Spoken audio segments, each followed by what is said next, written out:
Welcome back to Real-ationship Goals, a podcast all about exploring the realities and complexities of healthy relationships. Real-ationship Goals is a project of the Prevention and Educaion team at the Advocacy Center for Crime Victims and Children in Waco, Texas. If you or someone you know has experienced sexual violence or harassment and is seeking support services or needs more information, links to resources and our hotline number can be found in the description. The views expressed in this podcast are those of the hosts and guests and do not necessarily reflect those of their organizations or affiliates.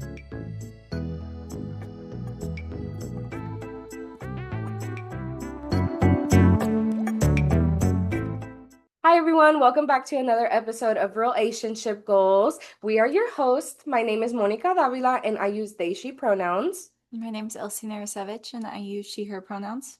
And my name is Meryl Ondereg, and I also use she, her pronouns. And today we have a special topics episode for you. So September is Deaf Awareness Month, and so we have different people, aspects, and concepts from, really the deaf community. Really, because I know I was going to say sign language, but that was just mine. So I'll go ahead and get us started, and then we'll just kind of go around. So a lot of people do know about American Sign Language, or usually said ASL, but today I wanted to cover BASL, which is Black American Sign Language. And just like how in our English, we have different dialects and things of that sort. In English, we have African American, I said this wrong earlier, vernacular English, so AAVE. Also sometimes known as like Black English or like AAVE. And it right here, it says linguistic variety that developed within the Black communities. And so the same thing has occurred within the deaf community. And so this really happened because of racial segregation. And so I wanted to talk about that a little bit today. I'm trying to see where I want to start. So beginning, I highlighted how language is obviously a big part of our culture, shaping how we express ourselves and connect with communities. And Black ASL is a distinct variety of ASL that developed through racial segregation and deaf education. And so I did want to highlight some things that are different. I am not a fluent signer. I'm not fluent in ASL whatsoever. I take a little bit of classes here and there, but with Black ASL, it's two-handed signs rather than ASL is just like one hand. For anybody who's viewing the video, is like usually one hand, whatever prominent hand it is. Like I'm right-handed, so I usually use my right hand when I sign. But in Black ASL, they use two hands. And it's like that also in, I think, British ASL too. So it like depends. But with Black ASL, there's like two-handed signs. There's also a larger signing space. So I feel like with ASL, when I've gone to classes, it's been kind of close right here. But with Black ASL, there's a larger sign, and it also says broader movements. There's also a unique vocabulary, and there are signs that are specific to the Black deaf community. They also use more facial expressions, and they do have influence from Black English. And then I have some history too, and it kind of ties into Elsie's too. So the first school for the deaf in the United States was actually founded in 1817. So that was a whole long time ago. And they didn't admit any Black students until 1952. And so, yeah, they didn't admit anybody. And of course, like even after Brown versus Board of Education, that still took a long time to even hit like not disabled schools. And so it was that on here it says from the 1870s until the 1970s, at least 15 states, mostly in the South, maintained separate schools for Black and white deaf students. And so again, I also highlighted how Black ASL came from distance. They were obviously segregated, and so with that, it was very expected, and just it happened so naturally that Black ASL appeared. And I also kind of wanted to touch on this for the last thing is the same way that a a AAVE is stigmatized in American language. Black ASL is also stigmatized in sign language, and they also experience code switching too. So I also thought that was interesting. Not good, interesting, bad, interesting, but Yeah. I did want to highlight that too. So forgive me. I was like all stuttering and all over the place. But yeah, that's what I wanted to highlight. And then my specific sources I got from ASL Bloom, and I think this is pronounced languagist.com. So I just want to put that out there too. All right, my friend. Okay. Your Me turn. next. Okay. So mine was for I activist, I guess. But his name is Laurent Clerc. He was born in France on December 2nd, 1785. And so when he was 1 year old, he fell into a fire, lost his hearing and his sense of smell. And then at 12, he went to the Royal Institution for the Deaf in Paris. And then after he graduated, he was able to stay on there as a teacher. And so while he was teaching there, there was this guy, Thomas Hopkins Gallaudet. I apologize. Gallaudet. Gallaudet. And he was studying to be a minister, and he met somebody who was deaf. And as he was like growing in his relationship with her, I don't know if it was romantic or friendship or what. That's just what the website said. Anyway, so he was upset that there was no deaf schools in the US. And so in 1815, he went to London for basically ideas on how to teach people who were deaf. And in London, there was absolutely no help, and so he was getting frustrated. And then he met Laurent Clerc, who was like, "Oh, come back to my school with me for 3 months." And so in that time, he taught Ga Gallaudet. Sorry, I'm Gallaudet. also looking up a documentary about Gallaudet because it's a university. Oh, okay. Sorry, go No, ahead. you're good. But so Laurent Clerc was teaching him sign language, and then when Gallaudet was getting ready, like when his 3 months were up, and he's like, "Okay, I'm going back to the United States." He invited Laurent Clerc to go with him, and he said yes, but that he only wanted to stay a short time. Spoiler alert, he did not. He ended up living out the rest of his days in the United States. But so they left on June 18th, 1816. And then by April 15th, 1817, they had the first school for the deaf in the United States ever in Hartford, Connecticut. And that was called the Asylum for the Education and Instruction of the Deaf and Dumb. And then in 1821, it was renamed the American School for the Deaf. And so at that point in time, the state would only pay for 5 years of schooling for deaf students. So the teachers there like really had to kind of just like shove all of this information towards the people because you can only do so much in 5 years. And then Clerc was asked to appear before Congress, and he ended up meeting President James Monroe and teaching him sign language for a little bit. And then, oh, this is what I was going to say that was kind of related back to yours too, Monica, is that Clerc used French Sign Language. And so obviously the students that he taught learned mostly in French, but then, or like in French signs, but they also spoke with the other students and stuff. So they borrowed and altered what their professors taught them and also like mixed it in with the native use. And then they needed to have like an identifiable language, so it evolved into American Sign Language, which 2/3 of which has French origins. But while Clerc was here, he continued to teach, married, had 6 kids, retired from teaching in 1858. So what is that? 40, 30 years. I don't know. Oh, I was like, from now? No, ma'am.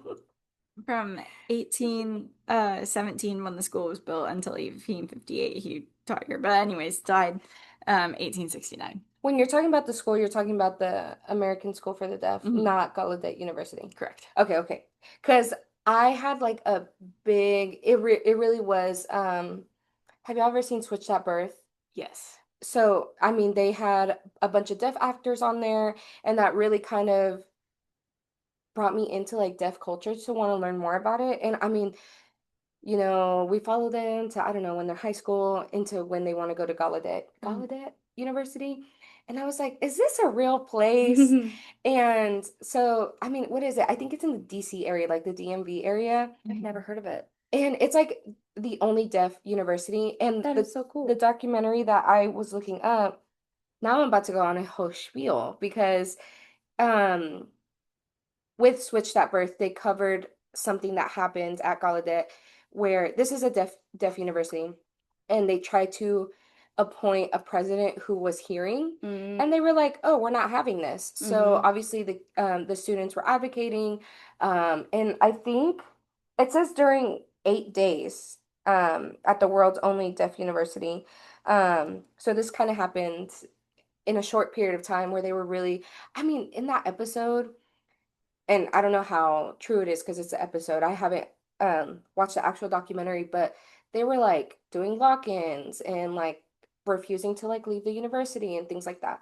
Um, but I've just been so interested with Gallaudet because I remember we went to the National Sexual Assault Conference there last year, or there was a conference that I went to in DC last year, and I was really close to Gallaudet. And it's like a whole neighborhood that is like of deaf folks and hard of hearing. And so like it's very common for like all the stores and everything in that area to only sign.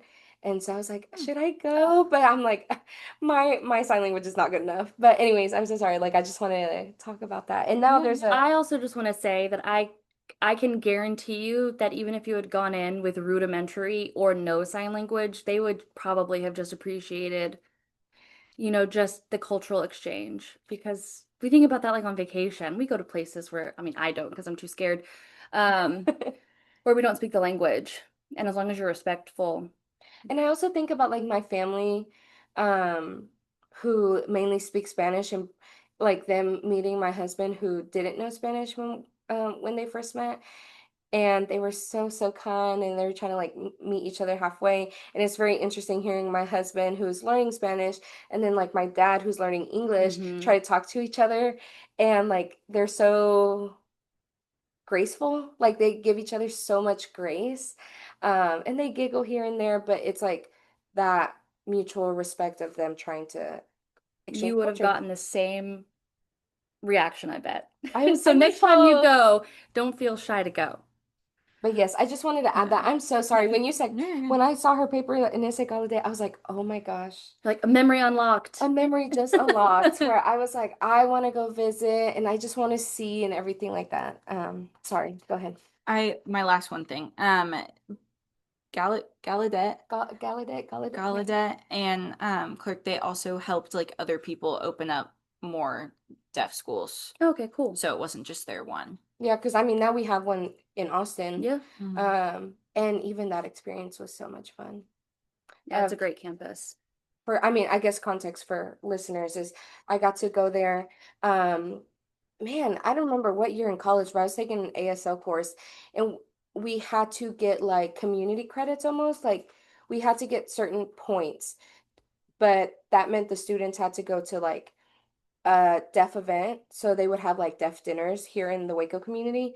You could go there and maybe get like 1 point. We needed like 6 points. Or we could go to the Texas School for the Deaf's homecoming and get all 6 points. And I was like, let me just get this knocked out, right? Oh my gosh, what a great experience. Like we got a bit of a tour, so it's like literally a college almost. Wow. It's genuinely its own little own little Because it's a boarding school, right? Like kids live there as yes, well. yes, Yeah. yes, yes, yes. When you said boarding school, I was like, hold on, because I think of the negative term of boarding Oh, school. yeah. But yes, people do live there, and it's from people from all over the state. So See, that's wild because I feel like most people, at least that I've been around, if you were to say boarding school, you think like rich, privileged, in the mm-mm. Alps. I'm like, oh, they got in trouble. That's Oh. how I think. I'm like, oh my gosh. Okay, I'm so sorry, Okay. Meryl. Go No, ahead. it's fine. For the sake of time, I'm just gonna go right into my topic, which really I thought of because Monica was talking about how we use accessibility tools in our everyday without even realizing it sometimes purposefully. Um, but then I was thinking about how I use closed captioning. And closed captioning is so beneficial for, the deaf community, but also I feel like for the majority of us. So a little bit of history. It was developed in the 1970s, so about 50 or so years after television started. And in 1971, there was a demo held for the National Conference on TV for the hearing impaired. Um, it, Around that time, they started working out, you know, the difficulties and really fine-tuning the technology. And then from about 1980, uh, they improved it at that point, and then ABC, NBC, and PBS began using it on certain programs and actually won Emmys for this new technology. And at the same time, the National Captioning Institute was established, and they are still responsible for much of today's captioning that we see. And then in 1990, President Bush signed a bill requiring that all TVs larger than 13 inches sold after July 1993 must be able to display closed captioning. So that's really cool. Probably not many good things, but we got a good bill from that. And I wanted to talk specifically about how it was developed to enable people who are deaf to access information and entertainment through TV and movies. But as I mentioned earlier, it positively impacts anyone who uses it. It can be used as a language learning tool. Yeah. English as a second language learners in one study, I think it was, so the University of Utah did a study of 15 colleges. They got a couple thousand responses, and I think the number was in like the 60%, like 65% of English language learners used closed captioning to help them learn English. But it can also help with comprehension and memory and also just paying attention because reading, we're more engaged in the material. Yeah, so that's a little overview of closed captioning. I love closed I captioning. love closed And captioning I'm so always like, much. please, bless you. Bless you. But I'm always like, please, let's put closed captioning on. Yeah. And I even think about when Parasite, the movie came out. Mm-hmm. Yeah, I saw it in theaters. Wild movie. So, so Such a good. good movie. And it won a lot of awards. And I remember the director, I think, was like, if y'all would get over this literal inch of a barrier, Yeah. y'all would have so much diversity in y'all's movies. So many people are so hesitant to use subtitles. And I'm like, I watched it with the subtitles and I still was able to pay attention. Yeah. And if anything, I understood it better. Because also, like, I'm not hard of hearing or anything like that, but sometimes like I'm in the movies and I'm like, what did they say? Yeah, I have What that all what the did they time. say? And I'm like, dang, I wish there's like closed captioning. There are Uh, also like whispers and things Yeah. that you can't really pick up, but on the subtitles it'll say like what was said. And I'm like, ooh, I feel like I got secret information. Or even just like kind of going back to like language, like different dialects. I know I see TikTok sometimes of someone with like a really southern accent. Yes, I'm like, And people who are not from the South, they're like, I have no clue what they said. hmm And I'm like, I kind of understand them. But it's things like that where even just different dialects like that we Well, can like I learn can't watch anything set in England or Scotland or Ireland without or it, Australia without really having, without subtitles because I'm not used to that accent. yeah. Or like a Boston movie with like a big heavy Boston accent. Yeah. I'm not gonna know what's That's going kind on. that's kind of where my head went when I was thinking about different Yeah. dialects. Is I was like, I don't think I would understand other dialects from like the North because I've just Yeah. been in the South all my life. But yeah, So they're a great accessibility tool for, really everybody. yeah. Well, My thank y'all. Oh no, please, please go Oh, ahead. I was gonna say my roommate, her fiance is Korean and his parents speak Korean. And so she's been watching a whole bunch of like Korean dramas with English subtitles so that she can get used to like the auditory stuff because like she knows a lot, like she knows what the words mean, but like she needs to be able to comprehend it faster, like when so that she can understand like a full question instead of being like, this word means this word means this word means this, and it reads this. Words blending together make learning languages really difficult because you might know the word in isolation, but hearing it like strung out in a sentence, you're like, well, that was just gobbledygook. I have no idea what was said. And you know what? It makes me even think about like me knowing Spanish, but like hearing someone who's Dominican or someone who is Puerto Rican speak Spanish, I'm like, y'all speak so fast.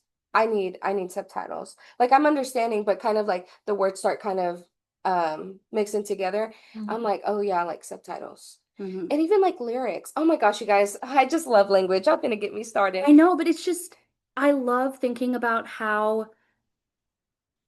we are all so positively impacted by other people like putting in the work for their communities. Yeah. And it's not like, so when we're thinking about doing like change for, people or for ourselves, like it can have such far-reaching impacts. Like I bet the people who were developing this technology in the 70s would have no idea like how it could be used nowadays. And it just warms my heart that, people advocate for themselves and for people who need more, and it really helps the entire world. Yeah. Hey, we always say accessibility is going to help everybody. Okay, you guys, I'm so sorry to interrupt, Elsie. My apologies, but well, I was gonna lead us into our relationship goal and our recommendation, and Meryl today has our relationship goal. So I chose the relationship goal of to be culturally humble, even in our relationships. In thinking about the deaf community and, thinking about deaf adults and the dating scene and everything, we were talking about how there are people who, raise deaf kids, but who don't know ASL. And just being humble enough to learn to communicate in, your partner's language or, learn about their community and their culture and just better understand them. Okay. Thank you for that. I was like, she's going to add something else. Sorry. I can always add something else. I have to stop myself at some point. Well, I was going to say I now have two recommendations, but the first one is to learn, I want to say learn about disabled people, point period blank, but I'm sure that y'all know people who you don't know are disabled. And that goes for anyone. And some people I wrote down on here is like Frida Kahlo. I feel like her disability, I mean, this is just this disability in general, not specific to just deafness, but like Frida Kahlo, I feel like is such an icon, right, when it comes to art. And just Mexican artist, but a lot of people forget that she was disabled. I put FDR, Franklin D. Roosevelt, Stevie Wonder. We see him all the damn time, I feel like. But I think, I mean, not that someone's disability is their only trait. Right. But to some people, it might be really important for that to be seen. Yeah. And valued and acknowledged. And even like Billie Eilish, I think I saw something on TikTok recently where she has Tourette's, and during an interview, I think she had a tick where it was like, oh, there's a fly or something, and I think the interviewer was like, there's not a fly, and she's like, oh, sorry, that was a tick. And he was asking more about it. He was like, is that okay? And she was like, yeah, I never get to talk about it. And so I wonder how that made her feel. Because like when my disabilities get seen and acknowledged, I'm like, yes, I feel seen. But like I said, that's not how everyone is. And then my second recommendation was going to be that documentary I was talking about. So I actually follow this, I don't know if he's considered like a celebrity influencer. I don't know how I came across him actually. Maybe because he's really handsome. His name is Nyle DiMarco. He was actually on America's Next Top Model, which I used to binge a lot. But he was like, I think probably the first and maybe only deaf contestant. And it's so interesting because he also has, I think, a twin brother or just a brother who's a DJ and is also deaf.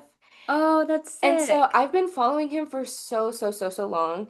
And this year he was one of the directors on the this documentary about the deaf president at Gallaudet, or wanting to advocate for a deaf president, and it's called Deaf President Now. And it's a documentary. It's an hour and 40 Nice. minutes. So that's a recommendation for everybody, including myself. I haven't seen it yet. But yeah, that is everything. Do y'all have any finishing thoughts? Mm. Okay, I just want to make sure I didn't interrupt y'all. Okay, everyone, thank y'all so much for joining us for another episode of Real-ationship Goals. If you want to keep following us, you can follow us at Advocacy Waco on Facebook and Instagram. And if you're looking for prevention-specific content, you can follow us at ACCVC_prevention on Instagram. Okay, bye.